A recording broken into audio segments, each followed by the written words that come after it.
Children bear the greatest consequences of war. I'm on my way to Warsaw, Poland.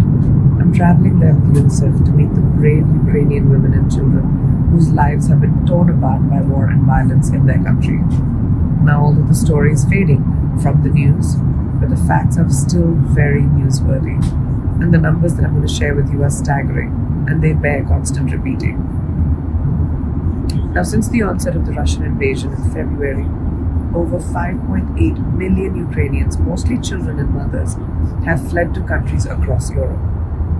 Now, more than 3.6 million refugees have registered for temporary protection, and half of these registered are children, up to 18 years old.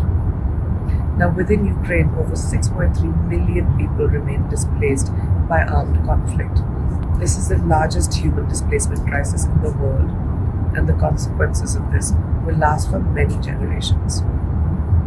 Let me give you something else to think about. The destruction brought onto the education system due to this war will have a huge impact on the lives and the futures of the country's 5.7 billion school-aged children.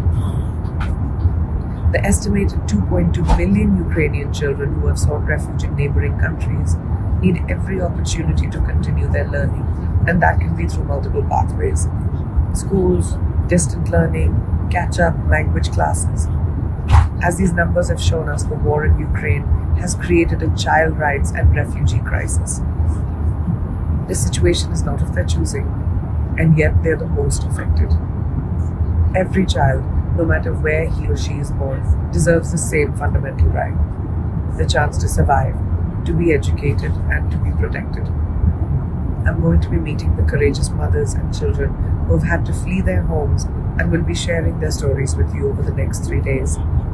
I'll also be sharing the stories of the incredible work that is being done by UNICEF and its partners to provide them much needed services and support to ensure that these children can at least try to keep learning, stay healthy, maybe safe, to help them handle the stress and trauma and the fear that they've experienced, to help them heal from the invisible wounds of war. Please follow along with me, because this crisis is far from over.